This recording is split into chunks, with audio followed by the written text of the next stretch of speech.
Salam, Horas, salam jumpa kembali saudara-saudaraku yang dikasihi Tuhan Yesus Kristus dalam renungan kita pada hari ini.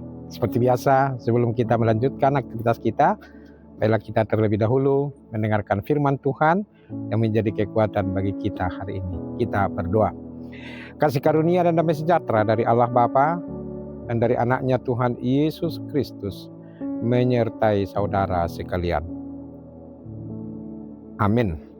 Firman Tuhan untuk kita pada hari ini tertulis dalam surat Rasul Paulus kepada jemaat Efesus pasal 4 ayat 26. Dikatakan demikian. Apabila kamu menjadi marah, janganlah kamu berbuat dosa. Janganlah matahari terbenam sebelum padam amarahmu. Apabila kamu menjadi marah, janganlah kamu berbuat dosa. Paulus tidak mengatakan jangan pernah marah, bukan itu. Tapi apabila kamu marah. Ini menjadi teguran bagi kita, terutama bagi kita orang-orang Batak. Kalau biasanya kalau dia marah suka memaki-maki, kemudian suka melecehkan, kemudian suka mengutuki, kemudian berkata kasar, berkata jorok, dan yang lain-lain. Nah, di sini kita harus hati-hati. Kita boleh marah terhadap perlakuan jahat, terhadap sikap-sikap yang tidak baik. Tidak berarti kalau dikatakan di sini kalau kamu marah bukan berarti kalau ada yang salah, misalnya anak kita salah atau orang lain salah, kita senyum-senyum saja. Tidak, kita berhak untuk menegurnya meskipun mungkin ada sedikit marahnya. Tetapi yang dimaksudkan oleh Paulus di sini, jangan sampai mengutuki, jangan sampai melecehkan orang lain, jangan sampai memaki-maki, jangan sampai mengeluarkan kata-kata kotor. Karena kalau kita marah, kemudian mengeluarkan kata-kata kotor, ya kita berdosa. Dan kita ini sudah tidak menunjukkan lagi kekristenan kita. Oleh karena itu dikatakan Paulus, janganlah matahari terbenam sebelum padam amarahmu. Nah, ini yang mau dikatakan. Udahlah, kalau kita sudah marah ya sudah selesai. Tetapi sulitnya adalah ketika kita marah, kita masih terus membawanya itu ke tempat tidur, kemudian besoknya kita pikirkan lagi, kemudian minggunya lagi kita ingat-ingat, bulan berikutnya lagi kita ingat. Nah, oleh karena itu mari kita berubah, mari kita bertobat supaya itu kita stop, ya, supaya kita stop, supaya kita kalau kita menegur, kalau kita mengingatkan, kalau kita marah, baiklah untuk memperbaiki kelakuan orang lain. Ini yang mau dikatakan oleh Paulus kepada kita supaya kehidupan kita selalu sesuai dengan kehendak Tuhan. Dan kalau kita menegur orang lain, berarti kita juga sudah mengingatkan dia. Berarti kita juga sudah membawa dia kembali ke jalan kebenaran Tuhan. Sehingga tidak ada lagi orang-orang di sekitar kita yang suka-sukanya berbuat kejahatan kepada kita. Nah, inilah yang diingatkan oleh Paulus kepada kita supaya kita juga menjaga diri kita.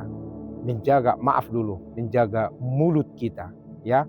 Jangan seenak gue untuk mengatakan kata-kata kotor yang menghina, ya, yang menghujat, yang mengecilkan orang lain kalau kita marah. Jangan.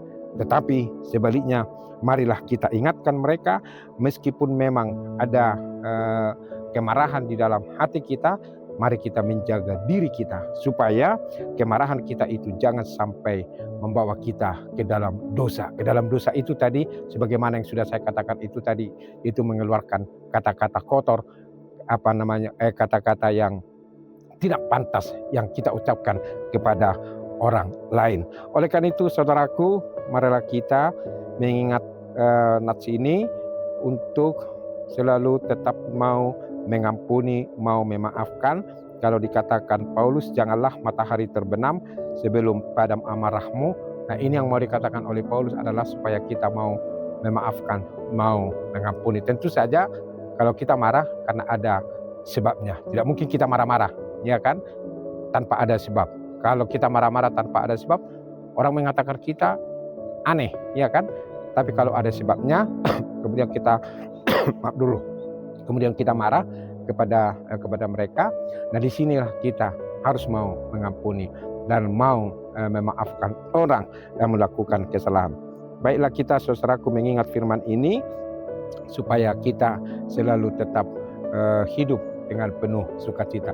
Karena orang yang marah itu orang yang selalu tetap membawa amarahnya ke tempat tidur, besoknya lagi, minggunya lagi. Itu adalah orang-orang yang susah bersukacita. Bagaimana orang bersukacita kalau dalam keadaan marah? Itu tidak mungkin, ya tidak mungkin. Padahal kehidupan orang Kristen adalah kehidupan yang bersukacita. Paulus sudah mengingatkan kita, bersukacitalah senantiasa dalam Tuhan. Sekali lagi kuingatkan, bersukacitalah. Bagaimana kita bersukacita? Ya tentu saja kita harus mau mengampuni, kita harus mau memaafkan. Oleh karena itu, marilah kita selalu tetap menjaga diri kita supaya kita benar-benar hidup sesuai dengan kehendak Tuhan. Tuhan Yesus memberkati kita semua. Amin. Terima kasih Tuhan untuk firman-Mu yang mengingatkan kami supaya kami jangan jatuh ke dalam dosa ketika kami marah. Tetapi biarlah Tuhan amarah kami itu tidak berlanjut terus sebelum matahari terbenam. Kami memaafkan, kami mengampuni supaya kami hidup bersukacita dan selalu tetap hidup tanpa ada beban. Ya Allah Bapa di sorga, kiranya kuatkan kami lakukan firman-Mu. Berkatilah kami, terutama jemaat-Mu yang saat ini beraktivitas, yang Kau kasihi dan yang Kau perhatikan. Kiranya Engkau Tuhan menolong mereka dimanapun mereka bekerja, beraktivitas, melakukan tugas-tugas aktivitasnya hari ini. Kiranya tangan pengasihan-Mu senantiasa menyertai mereka. Yang sakit Tuhan berikan kesembuhan dan kesehatan. Yang berbeban berat Tuhan angkat bebannya dan berikan kelegaan. Kiranya Engkau Tuhan bersama dengan kami. Dan terpujilah Engkau ya Allah Bapa di sorga. Hanya di dalam nama Anak-Mu Yesus Kristus, Tuhan dan Juru Selamat kami yang hidup, kami berdoa. Amin. Anugerah Tuhan kita Yesus Kristus, kasih setia dari Allah Bapa, persekutuan Roh Kudus menyertai saudara sekalian. Amin. Demikianlah renungan kita pada hari ini. Selalu tetap mengingat firman Tuhan supaya kita menjaga diri kita. Selamat beraktivitas saudaraku, selamat berkarya hari ini, dan ingat selalu syukurilah hari ini. Esok akan lebih baik lagi. Tuhan Yesus memberkati kita semua. Salam, Horas.